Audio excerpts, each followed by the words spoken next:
Assalamualaikum warahmatullahi wabarakatuh. Waalaikumsalam warahmatullahi wabarakatuh. Kembali lagi bersama kami di Sanggar Seni Gede Betawi, di mana kali ini kita kedatangan Bang Amir Boy sebagai pelaku seni budaya Betawi, di mana Bang Amir ini sebagai divisi teater di Lembaga Budaya Betawi yang ada di Tangsel. Bang Amir, Ya, boleh saya nanya? boleh. Saya mau nanya nih Bang, Abang kan di sini selaku divisi teater nih, apa aja sih Bang, seni apa aja yang Abang jalani selama ini? Kalau untuk seni, perkenalkan nama dulu ya. Oh iya, salam. Nama saya Amir ya. Saya pelaku seni dan juga tergabung di LBB. LBB itu suatu lembaga yang mewadahi sanggar-sanggar yang ada di Tangsel. Jadi LBB itu Lembaga Budaya Betawi Tangsel. Dan untuk seni apa aja yang saya jalani itu pertama palang pintu. Palang pintu itu apa Bang? Boleh dijelasin? Di dalam seni Betawi, palang pintu itu adalah sebuah prosesi pernikahan adat Betawi, dan di situ juga banyak filosofi dan maknanya banyak. Di situ ada pembawaan, ya kan, ada kembang kelapa, timpring, siridare, sirinanas, dan lain-lainnya. Selain palang pintu, apa aja nih Bang yang Abang ikutin selama bergabung di LBB ini? Untuk di LBB kita banyak kegiatan, ada lenong juga, tari Betawi, dan lenong ini yang sedang kita lestarikan. Ibarat kata Kali Semanan tuh udah banyak sampah, banyak buaya yang mulai musnah. Walaupun zaman udah berubah, tapi seni budaya Betawi jangan sampai punah.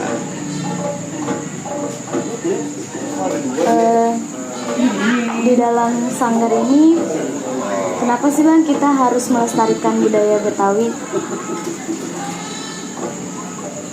Kenapa kita harus melestarikan budaya Betawi? Yang tadi abang bilang, zaman tuh mulai berubah, banyak budaya-budaya barat yang udah masuk nih. Kita udah dijajah sama budaya barat, ya kan? Dan dimana supaya adat istiadat seni dan budaya kita jangan sampai hilang, baiknya kita sebagai orang Betawi sendiri harus melestarikan dari bahasanya, dari kulinernya, gitu, dan seni-seni adat banyak di Betawi yang mulai punah. Dan di sini LBB, di mana motonya membina, mengembangkan, dan melestarikan. Jadi tugas kita nih membina sanggar-sanggar yang ada di Tangsel, mengembangkan, dan kita mencoba membantu melestarikan. Di dalam seni budaya Betawi ini, apa aja sih Bang yang dapat kita pelajarin untuk dapat melestarikan budaya Betawi ini yang hampir punah?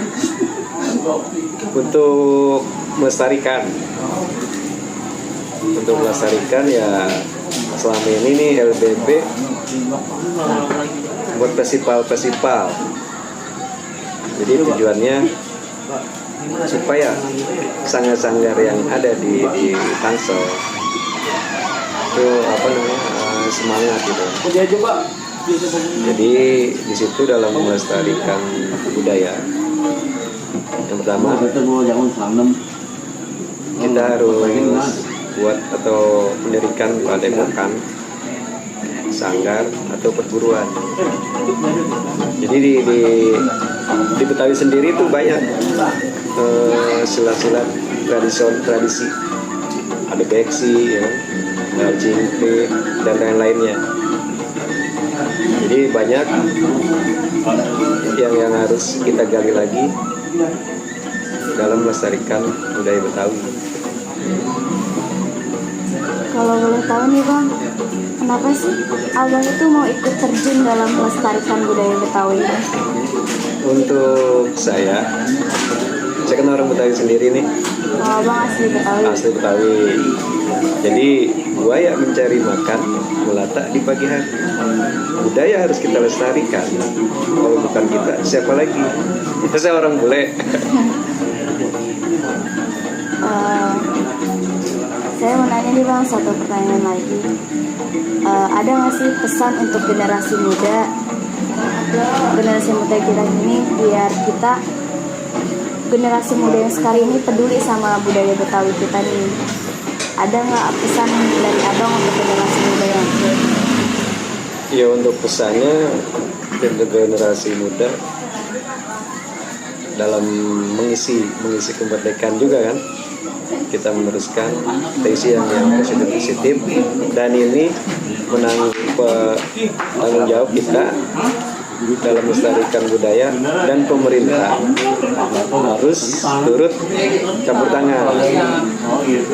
Makanya secara langsung kita melestarikan budaya, membantu pemerintah juga, dan pesannya untuk generasi, jangan mencintai budaya barat sedangkan budaya kita sendiri ditinggalkan, dilupakan gitu kan. Dan untuk generasi muda juga, sekarang zaman apa nih, gadget.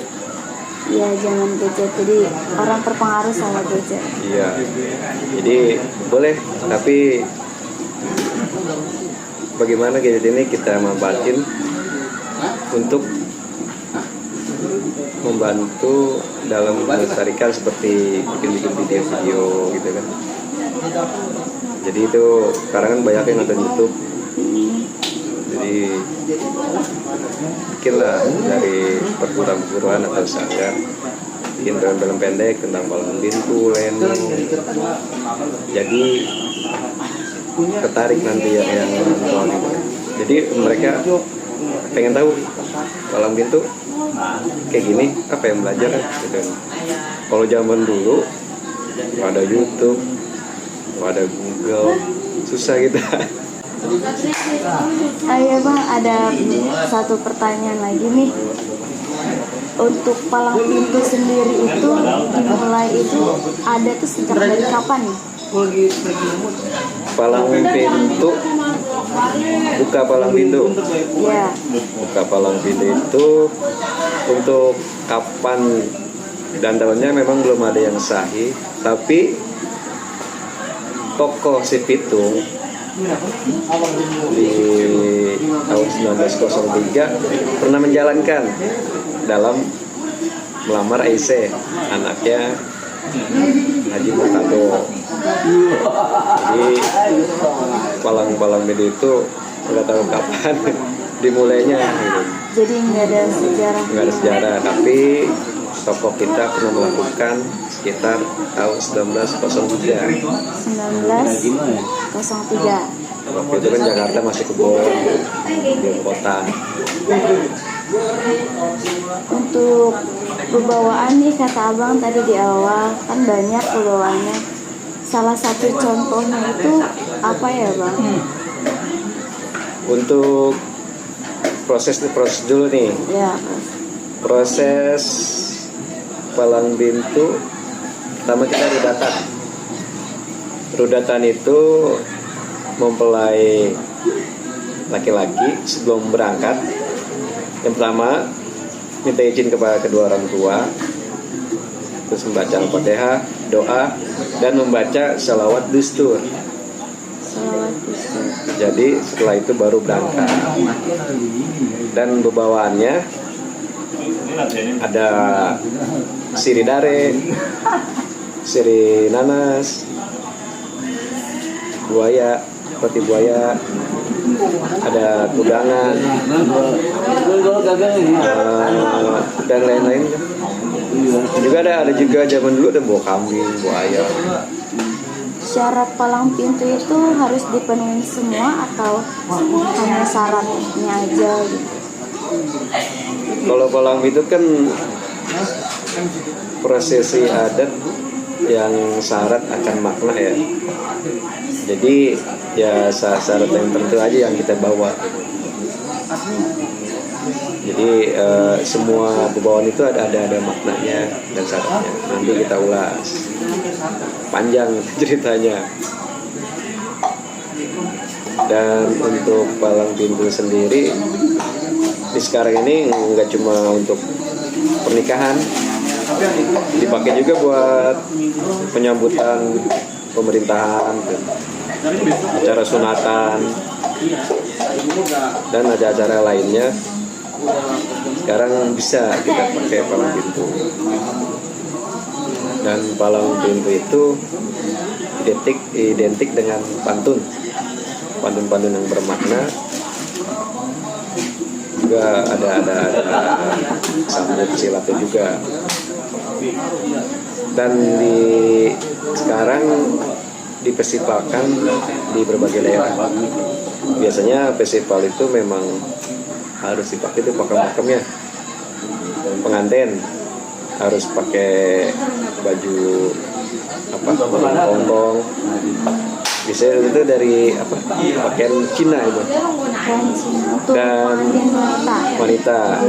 Kalau lakinya pakai cara haji. Biasanya pakai kacamata hitam. Karena zaman dulu anak Betawi itu jujur-jujur. Jadi kalau mau dikawinin malu, dia pakai kacamata biar hilang malunya. Jadi pengantin pria biasanya pakai kacamata hitam. Dan di situ di akhir setelah jago-jago jatuh, di situ ada sholawat sike, sholawat sike. Setelah syarat-syarat semua jadi dilaksanakan, baru dari pihak lelaki boleh masuk. Dan di situ juga ada pengiringnya, timpring, rebana timpring, pakemnya. Nah di zaman sekarang nih ketimpring udah hampir punah. Jadi diganti sekarang sama hadro, sama marawis untuk pengiringnya. Dan ini yang harus kita lestarikan lagi, rebana ketimpring. Iya, pakemnya pakai rebana ketimpring. Dan di situ ada sepasang kembang kelapa. Filosofinya itu kemakmuran.